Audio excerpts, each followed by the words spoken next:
The views expressed on the Nova Society are those of the panelists and guests and do not necessarily reflect the views or opinions of the Phoenix Research Institute or any institution which any panel member is associated. Welcome back to the Nova Society, a space where dialogue deepens understanding and civic responsibility comes to life. I'm Dr. Mark Bound, joined by our regular panel, Dr. Scott Gershwer and Dr. Brooklynn Ann Weldon. Together, we'll unpack the stories that matter most, exploring the headlines, the history, and the big ideas shaping today's conversations. Let's dive in and hear what the panel has for us today. So, today we have a question from Tony, who writes to us from Anne Arbor, Michigan. My several family members went to university there. And Tony writes, Trump continues to attack our nation's fundamental institutions. Now he is talking about nationalizing elections. I'm pretty sure this isn't something he can actually do, but I could use some reassurance. I know Brooklyn will sound the alarm. Ding, ding, ding. Yes, I will. Dr. Scott will sit on the fence, and Dr. Mark will say the system will hold. I guess it's a picket fence. It hurts like hell. Ouch. Oh, ouch. Yeah.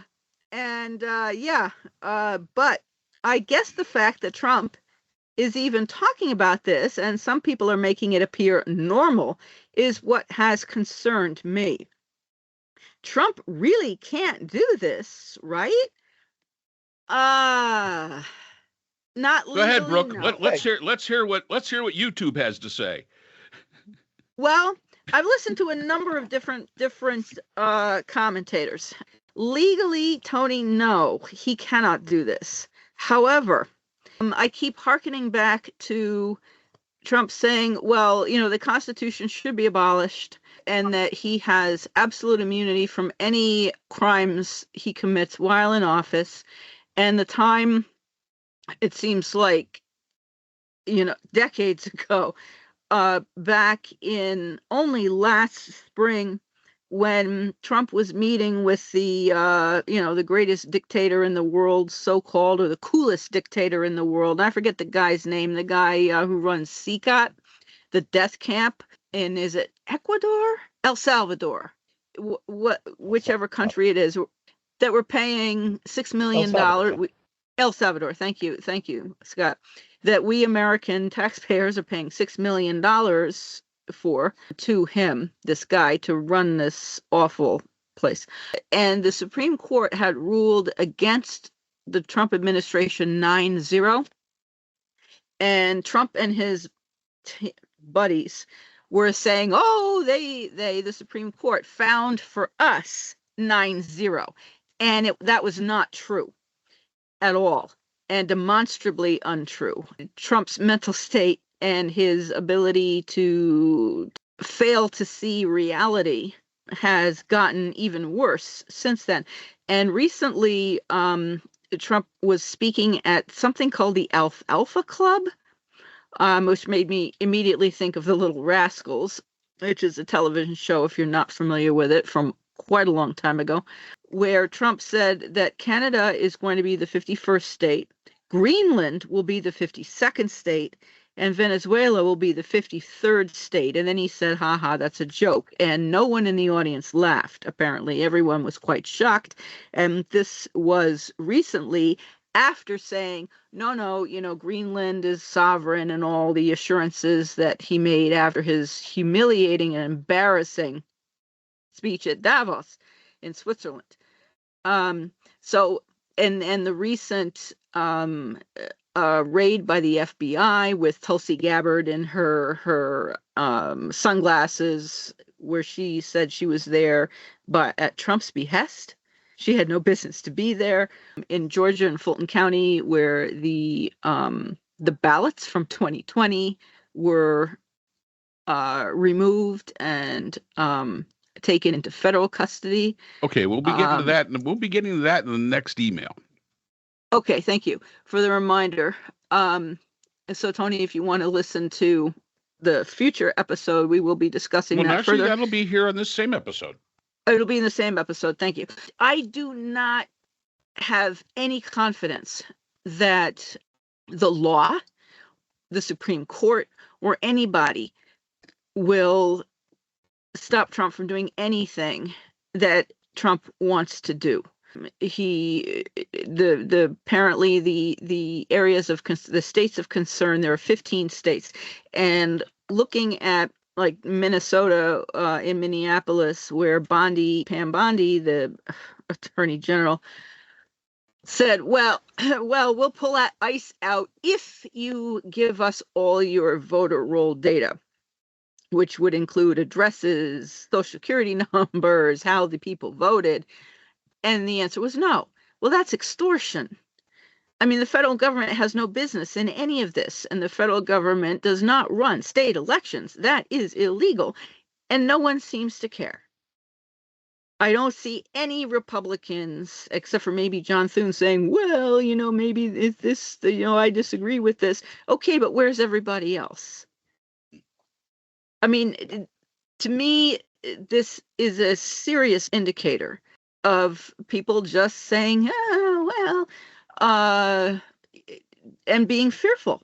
If anyone tries to stop Trump, and there will be lawsuits, of course, and it will go up to the Supreme Court, and who knows what will happen then. I don't know.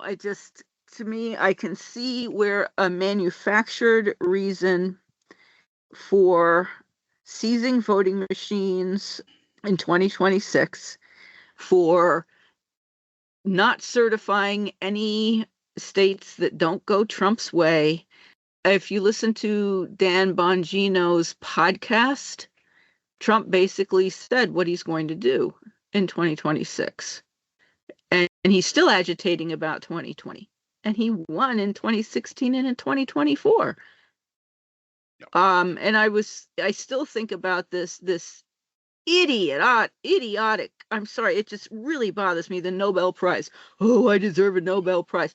And I was waiting for him to say that he deserved a Nobel Prize for each of the 8 wars he supposedly ended, which, of course, he didn't end those wars. And sure enough, well, I should have had a prize for each war I stopped, is what he said. I think that he said that at Davos. And I'm like, oh, dear God, nothing is ever going to be enough for this man. Okay, and he's not going to stop. Please go ahead. Well, there you go, Tony, from Ann Arbor. You have now had your alarm bell rung, just like that. I have to admit, when I got this from Ann Arbor, this brought up something. I'm going to give this one to Scott. You're not allowed to look it up, but you're going to send me an email telling me these 11 schools. It was brought up yesterday when I was at Rotary. Name the 11 schools in the NCAA who have won both the national championship in basketball and football. And it is a very hard question. We were scratching our heads on that one. And I will say this, one of them is from Ann Arbor. All right. So so I'll give you one. Yeah. Okay, so first of all, number one, no, you can't do this. You'd have to change the Constitution, and as we have said numerous times, that is like a monumental task, and it's not going to happen. The fact that he's only talking about 15 areas, and he's actually targeting certain states and certain cities, and guess what? They're the ones where he lost. So, I mean, this is about as transparent as it can get. Now, what I would take a little bit of umbrage to, Tony, would be the concept that you think this, that some are making this normal. I don't think he's getting the pushback, which Brooklynn has brought up. He's not getting the pushback from the Republicans he should get, but I don't honestly think they're really treating this as something that's normal. They see the pitfalls in this. This would be catastrophic. I mean, when we're talking about, and we've heard the term constitutional crisis numerous times, and the fact is that this would be a constitutional crisis of such monumental proportion, it could actually split the country. So this is one of those, and I'm going to say it, this is one of those Trump spouting out bullshit that basically even he, in his limited intelligence, and has to know. Simply has to know. And if he doesn't know, that is something that would concern me more. That would concern me more if he just does not realize this. If he has nobody in the room, there are no adults in the room that says, hey, Trumpy Trump, you can't do this. So again, what is the purpose of saying this stuff? I think it's really a purpose of saying of distraction. He's got a lot of things he's got to distract from. So what he wants Brooklyn to worry about what he's talking about here, which is something that is fundamentally, if we maintain a constitutional democracy as it exists, is not possible. But there are people that will jump on this like a dog on a bone, Brooklyn and Weldon, and will just absolutely, just fall into this. And this will be in their mind when the really important stuff,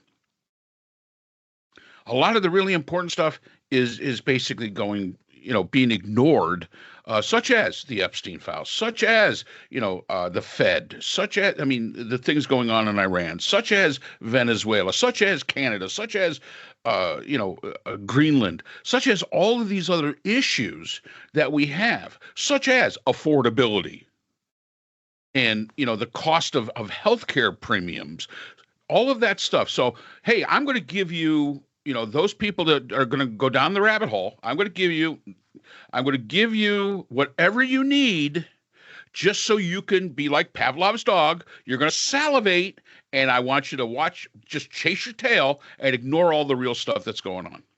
I am not ignoring the rest. I didn't say you, Brooke. I said that There's a lot of people out there that are. Okay. And that's what it is. At least you can focus, on a bunch of different things. Although you are very focused on this, which is very, very surprising, because you're focused on what could he do and not thinking of actually what can he do. And he can say he can do anything, but the fact is that does not make it true. Well, my concern also is that there is not enough pushback, and while that may not be normalization, the Republicans may also be thinking, this is not going to happen. I think that's exactly what they're thinking. And they may wait until Trump takes some moronic action. ICE is under executive control. And I don't know. I'm just looking at the Department of Justice with judges saying, turn the airplanes around now. And, we didn't understand. It's over international waters. Right. It's too late. It's this or that. That's so fine. I am waiting for some sort of drawn out. No, there's no drawn out. And Trump will do whatever he wants to do, and then the Republicans will say, we weren't expecting that. No, we're talking about election. We're talking about election. We are. This is not something like a plane turning around. No, this is a fundamental institution of this country for the last 250 years. No, he can say what he wants, and he hopes that there's going to be the majority of people that's going to be their focus of fear of what he said. Now, my question would be to you is, what exactly, other than the something concrete that you believe he could do today that might get this even moving close to being forward, other than just talking about it and having Caroline Leavitt sit up there with her, I think she has one of the most punchable faces on the face of the earth. Have her sit up there and basically, he was joking. Okay. Well, nobody got the joke. No. As I understand it, Doge has already a lot of voter information and voter rolls. They can purge voters. They can demand more information from states. They can. First of all, Doge can't purge voters. That's incorrect. Only the state can purge voters. Okay. Well, so Doge can't have anything to do with anything. Now, they can call the state and say, listen, I think we should purge this voter. But it is the state's responsibility. The state controls elections, plain and simple, not the federal government. And that is in the Constitution. That is what you would have to change to have that changed. However, Trump sees no difficulty in violating the Constitution. He doesn't even believe in the Second Amendment. Oh, you can't come to a protest with a gun. It was fine when Kyle Rittenhouse did it, but it wasn't fine when Alex Preddy did it. Right. So, I mean, it whatever serves his purpose is what's going to happen, and that's what No, concerns it's me. whatever serves his purpose is what he's going to say. Does not I mean know. it's what's going to happen. Scott, what do you got? Oh, Well, I'm a little on the fence about this one. Tony, I think he's working on my 11. Hey, we should He's have working on my Tony. 11 college teams that have won both championships. We should have I Tony mean, I come can come on up as a with a panel few. I don't member know. to do prediction, because he is 100% right on what all three of us would say. Yeah, go ahead. He's pretty good about that. Really? That's a little insulting. Look, here's a theme for the rest of the Trump administration, okay? When is John Thune going to grow some balls? That really is the going to be the overriding thing about the next 3 years. We should remind our listeners that Senator Barry Goldwater of Arizona, who had run for president in 1964, was accompanied by Senate Minority Leader Hugh Scott of Pennsylvania and House Minority Leader John Rhodes of Arizona, all of them prominent Republicans, all of them leaders of the Republican Party who went to the White House in 1974 and told Richard Nixon that it was time for him to resign. Where are those people now? John Thune, to his credit, I guess, has shut this idea of Trump's down. No, we're not nationalizing elections. The federal government has very, very little to do with elections other than providing, ironically, support to make sure that they're not hacked. And that was Chris Krebs' job, if you remember, in 2020. He had been hired by Trump. He was apparently good at his job. And because he came out after the election and said that the election was as clean as any election has ever been, as far as tampering is concerned, Trump has made this man's life miserable. Bringing him up on lawsuits. He even cut his frequent flyer or his global entry pass out. Anything that he can do to make this guy's life miserable, down to the smallest detail, Trump has done to Chris Krebs, whose only job it was to make sure that no outside forces were tampering with the elections. John Thune has said, look, it's a lot harder to hack 50 elections than it is one election. So we're going to continue to have 50 elections. Every state is going to run their elections the way that their local leaders see fit. But John Thune isn't going nearly far enough. And I agree with Tony that this, Trump just talking about it tends to normalize it.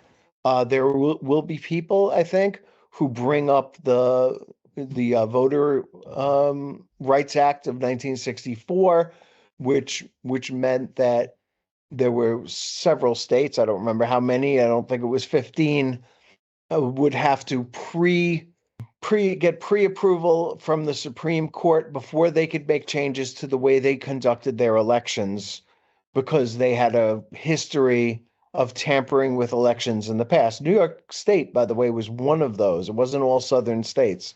But now Trump is saying that there are 15 states that he's looking at, 15 states that he lost, of course, that allow illegal immigrants to vote, which is certainly not true.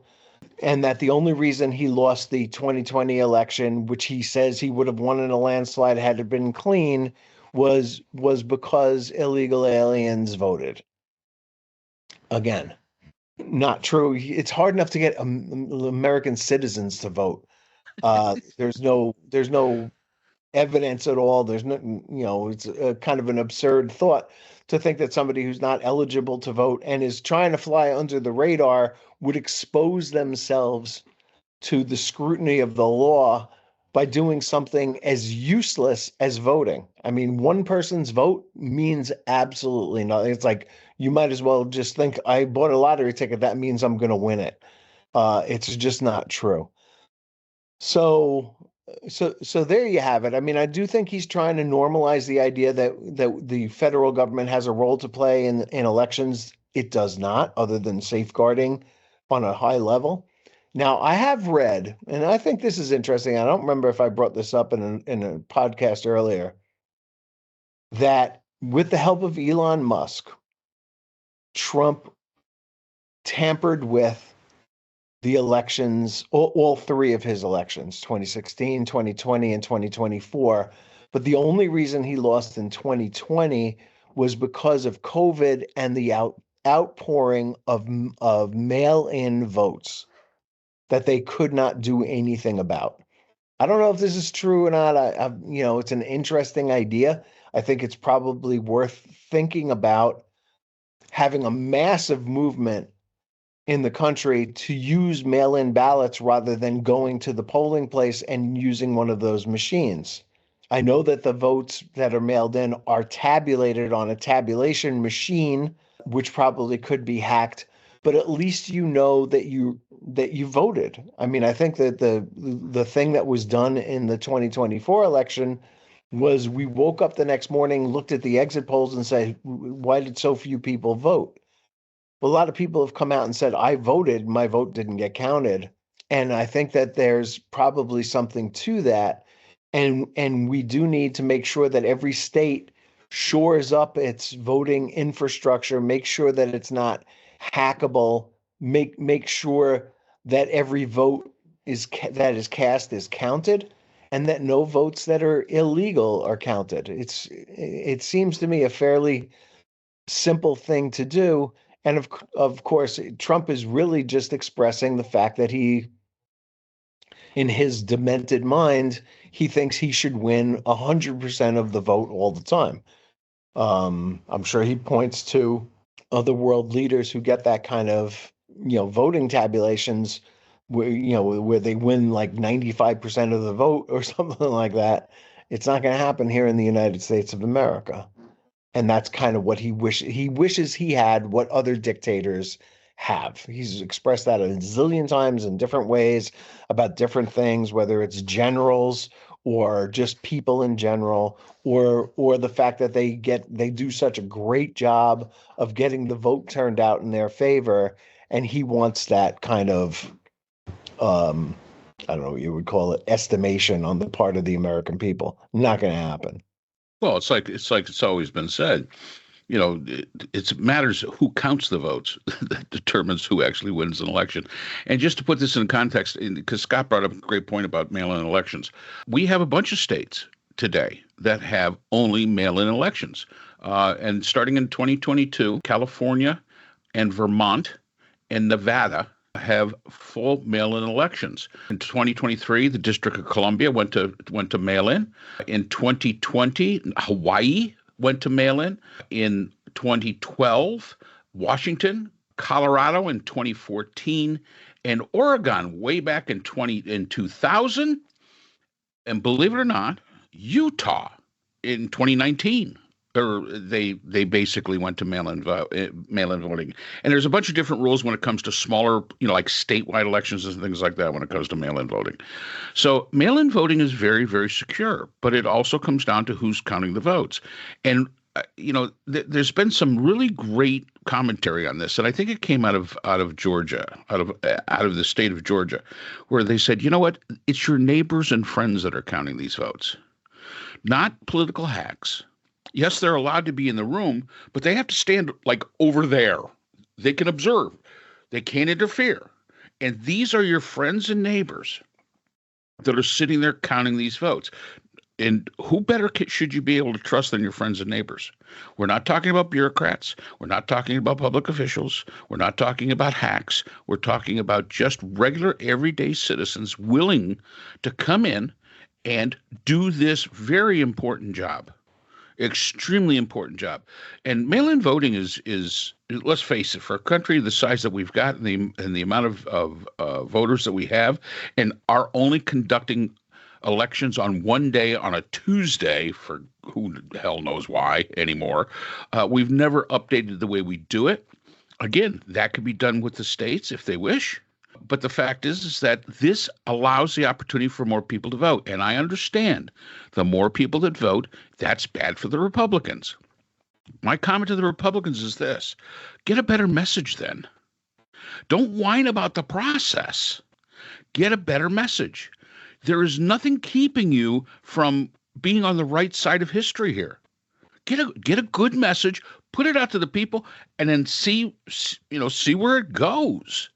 And the fact is no, they'd rather complain about the process. So, and Tony, Scott did not sit on the fence on that. I will say that. There was no sitting on the fence. I mean, because it really is a very good point. Now, the bit about normalization, that is always concerning. But it's concerning as it relates to the populace more than it does anybody else of that electorate. Because we have become so susceptible to YouTube videos, to, this talking head on, this platform said this, da, da, da, da, da. And that's why we try to keep ours kind of neutral, well, mostly, when it comes to this, because again, it's an interesting perspective. I say it's not going to happen. The mechanics of it is nearly impossible. And I think what it is being put out there basically as a distraction. Now, before we move on to our second question of the day, Scott, you heard about the big layoffs at the Washington Post?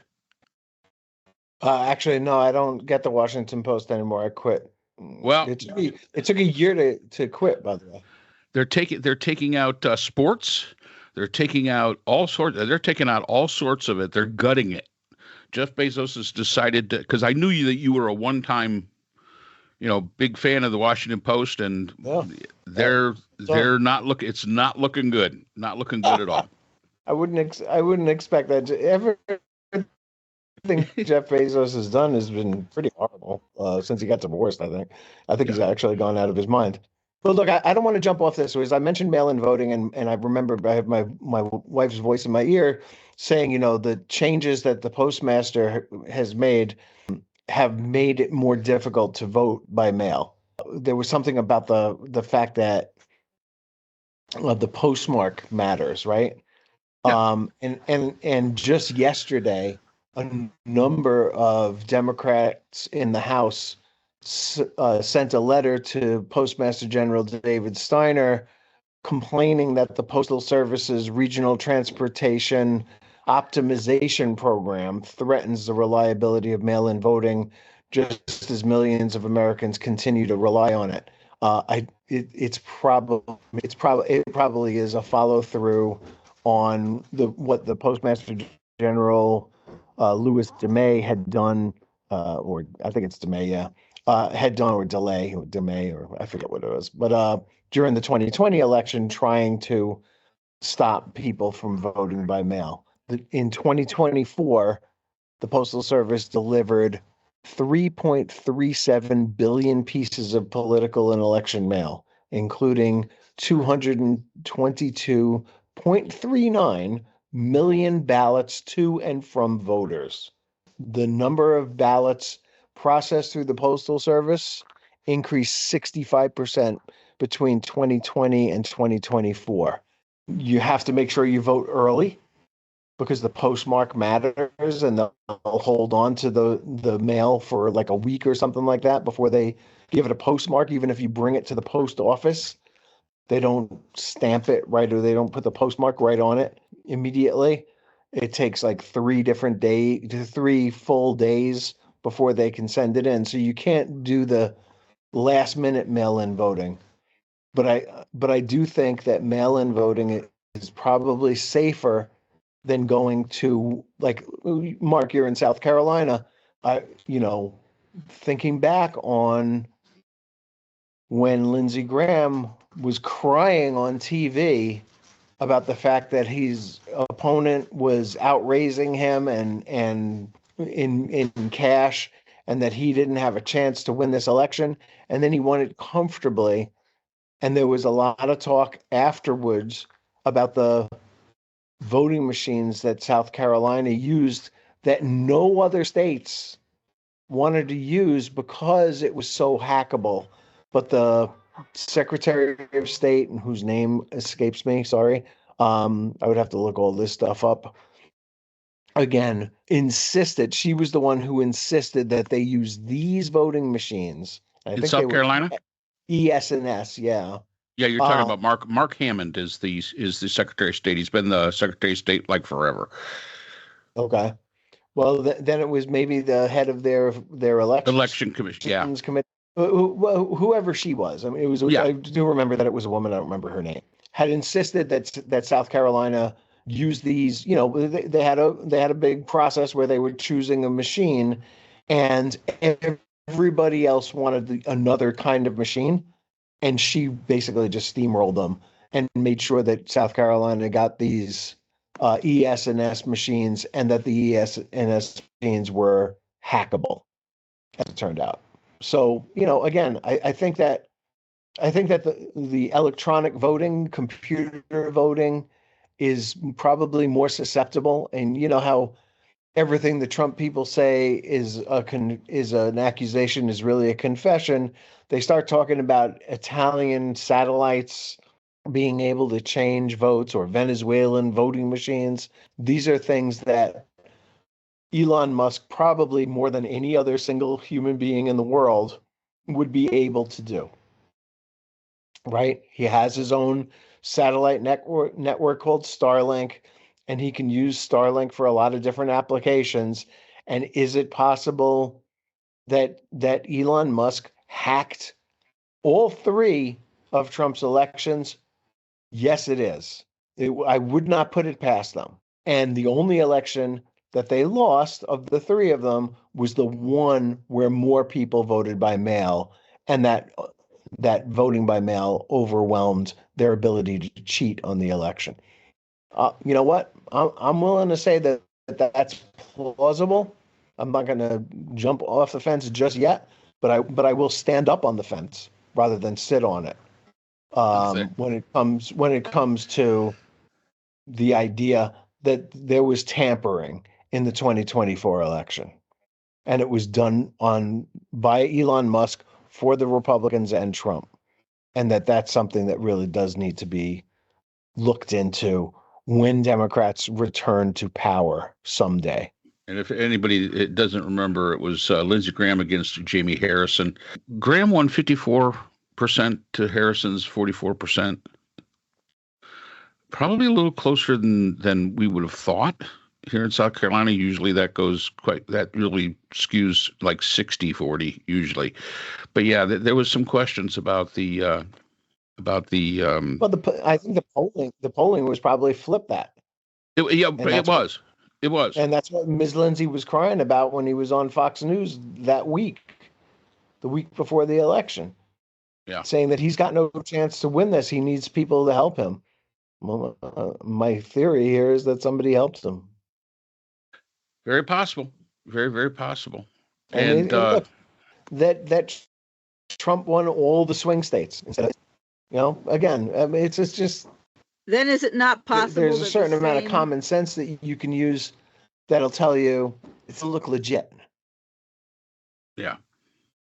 Then is it not possible that the same thing will happen in the midterms of 2026?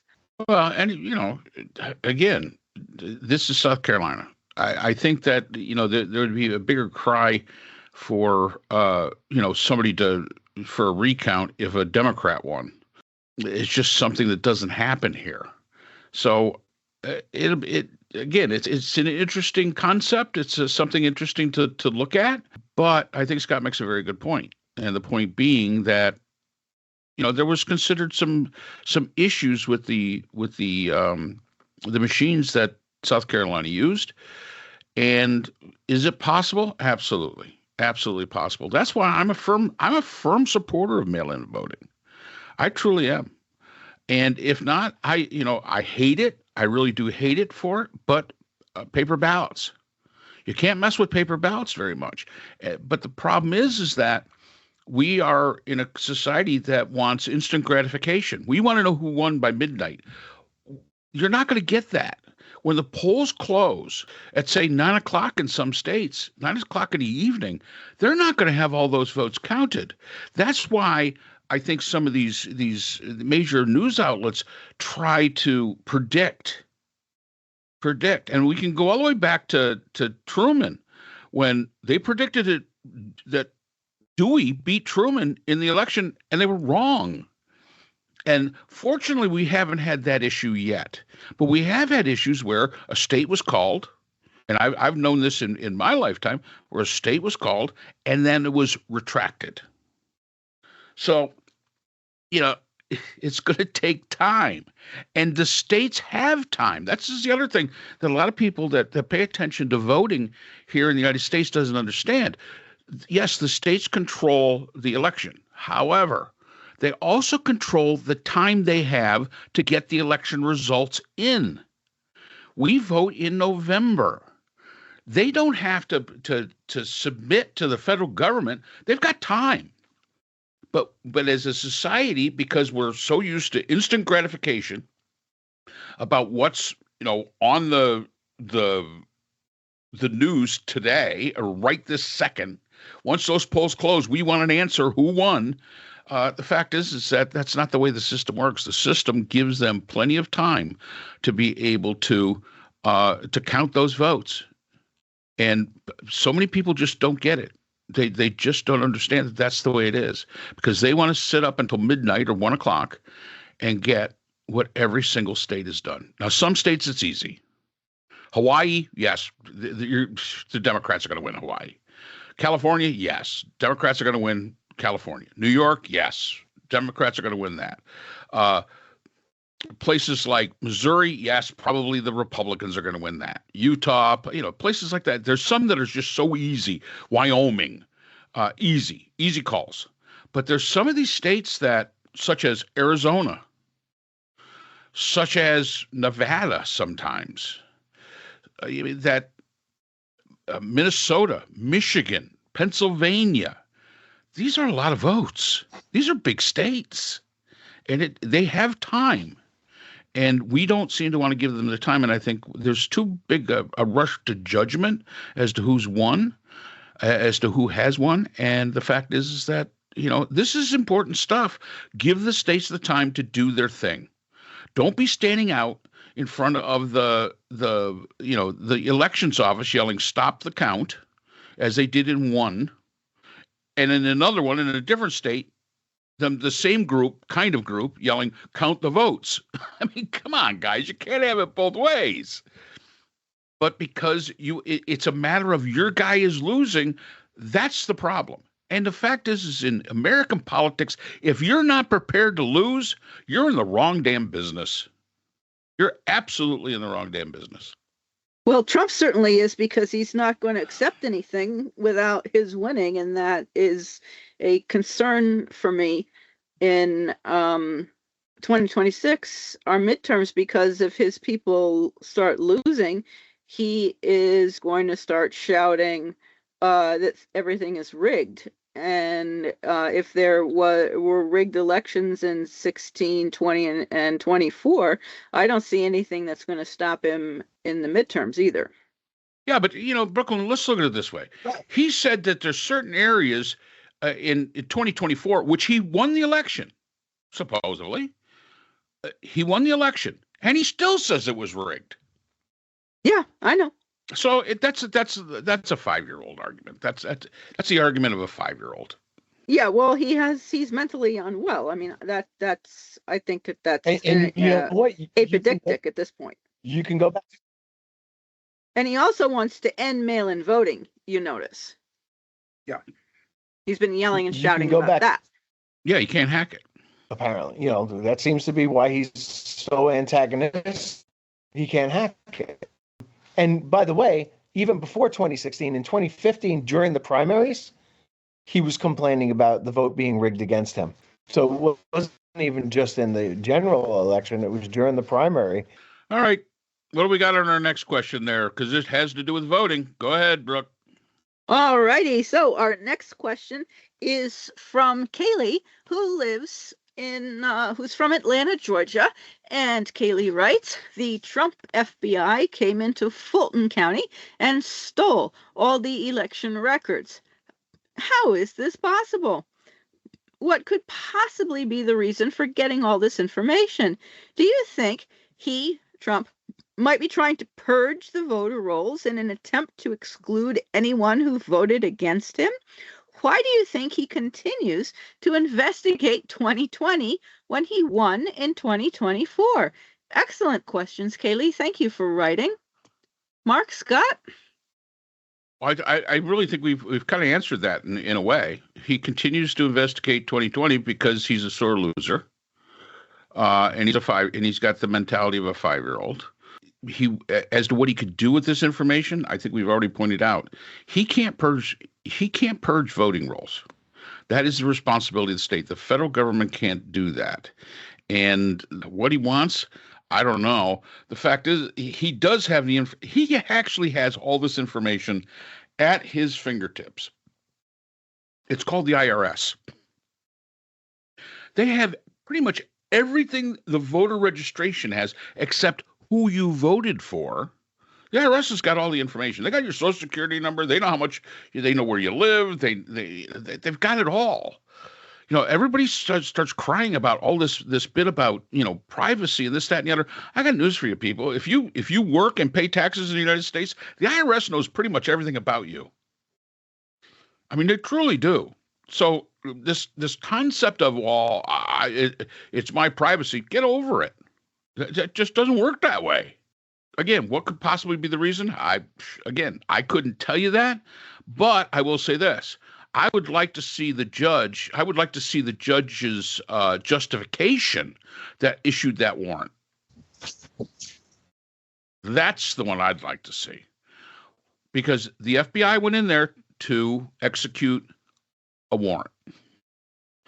What judge basically approved that warrant, signed that warrant, and that's the guy you got to go back to, guy or girl, whichever one it was, because explain to me what was it that the FBI or the Department of Justice brought before this judge as their justification for the issuing of a warrant?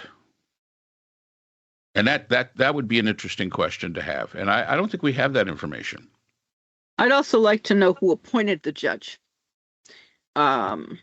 If this was a Trump appointee, a Reagan appointee, who appointed this particular judge. But you know what? That really hasn't been playing out all that much. There's been Trump appointees who have basically gone against him. There's been Reagan appointees. Matter of fact, Reagan appointees are really good at going against him.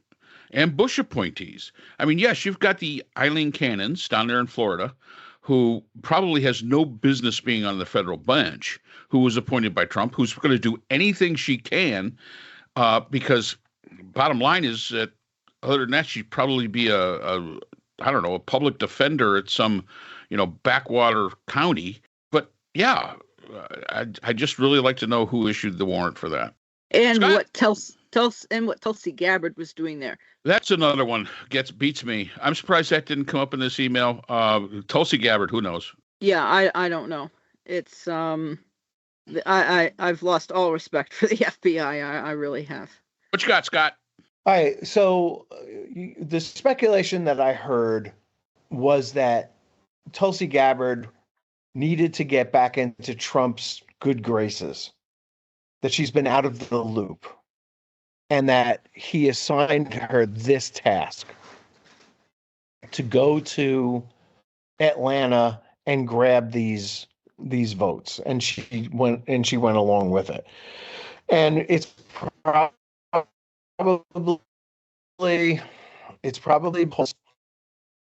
it gives some kind of, I guess in some universe, it gives the imprimatur of responsibility or legitimacy that he has his DNI involved in this particular endeavor. I I don't think it does. I don't think anybody else thinks that it does. Tulsi Gabbard is pretty well known at this point. I don't know how she was.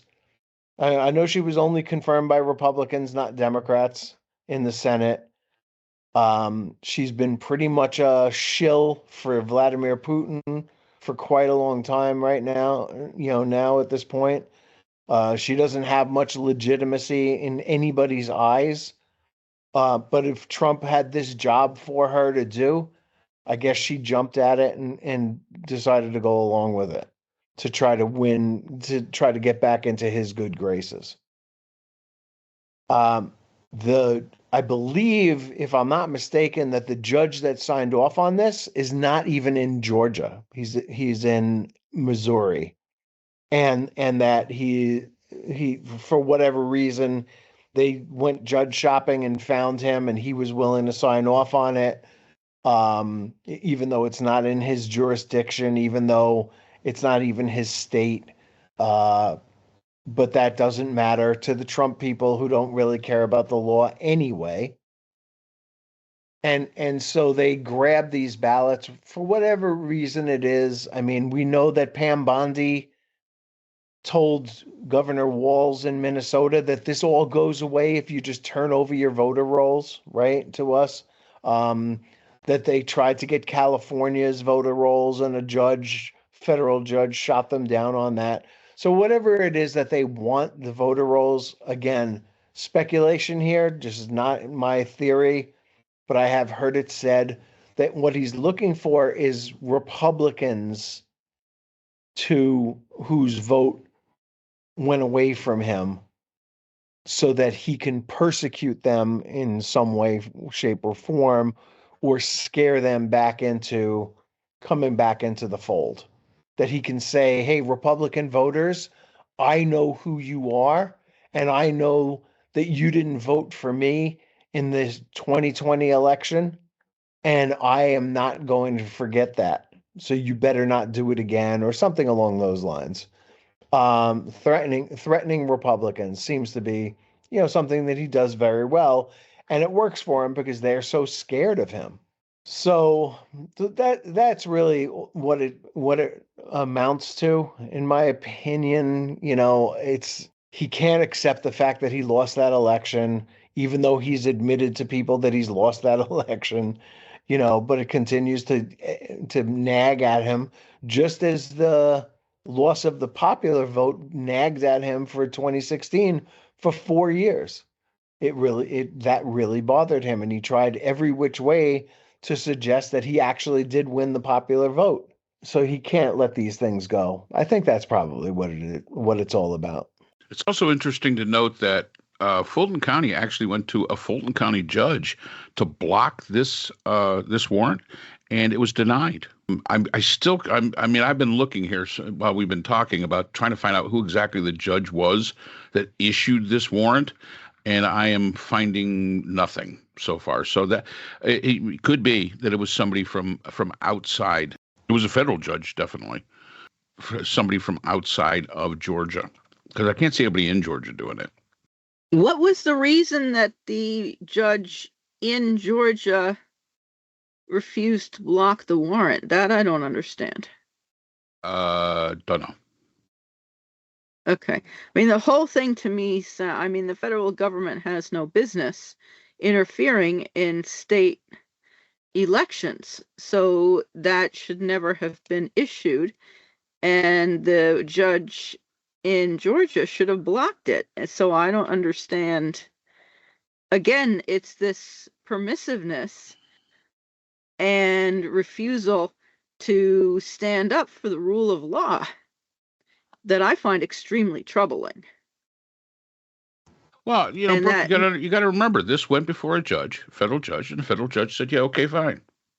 I mean, whether we agree with it or not is irrelevant. The fact is that that's why Fulton County is now suing the FBI. So, again, it goes back to the court. Without knowing the exact reasoning for the warrant, it's very difficult for us to say, other than, well, irregularities in 2020. That was 6 years ago, people. Come on. Yeah, well, exactly. I mean, it's over. Yeah. I mean, you can talk all about, there were certainly irregularities in Gore versus Bush, and that's over and done with. So is this. Yeah. So, but Trump being a malignant narcissist, the narcissistic injury is something that they cannot forgive, and they will seek retaliation for. And those types of retaliations for injuries are ongoing, and they simply never stop, from Yep. my understanding of that type of psychology. It's a psychiatric issue. David Becker, who is the director of the Center for Election Innovation and Research, something like that does exist apparently, said that he thought that this was just about social media, that this is more of that sort of same performative stuff that Trump seems to believe sways voters and sways people one way or another, and that they'd be impressed by the idea that he's got, people searching in Georgia for this thing. He's not going to court with it at all, but he puts it up on social media, and he figures that a certain amount of people will remember the visual of them walking out with the boxes of ballots, and it sticks in their mind that the FBI raided the Georgia elections office, and that's all he was looking for. Yeah. And that would make a lot of sense. That would really make a lot of sense. Yeah, it's a counterpoise from the FBI raiding Mar-a-Lago and carrying out boxes. And it says, look what I can do, and I have control. And a distraction from the Epstein files, and from the economy, and from Canada, and from Greenland, and from everything else that is happening. And it's also probably intended to put fear into other people that, they're next. And that's all the time we have for today's episode. The Nova Society is a production of Nova Society Media, a division of the Phoenix Research Institute. We want to thank our production partners, Buzzsprout, who hosts the Nova Society, Audacity, our editing team, Apple Podcasts, the largest source of podcast and music online, Spotify, the most popular platform for the Nova Society, and iHeartRadio, your destination for all things music and podcasting. The Nova Society is available on all of these and other quality platforms listed in our description. And most importantly, we want to thank you, our listeners. Without your support, the Nova Society could not be possible. If you haven't already, please consider subscribing on the platform of your choice. It's easy, it's free, and helps our channel grow. For questions or comments, you can reach us at nova.society.podcast@gmail.com. So on behalf of Dr. Brooklynn Ann Weldon, Dr. Scott Gershworth, and all of our production partners here at the Nova Society, I'm Dr. Mark Bound. Remember, the true power of society is knowledge. Thank you for listening, and we hope to see you again next time. We'd like to thank our sponsor for this episode, the Journal of Interdisciplinary Conflict Sciences, the JICS. This open access journal, double peer-reviewed, provides a platform for emerging scholars to publish their work and engage in meaningful dialogue across disciplines. The JICS is currently accepting article submissions on an ongoing basis and is published through the NovaWorks Scholarly Repository at Nova Southeastern University. You'll find a link to the journal in our episode description.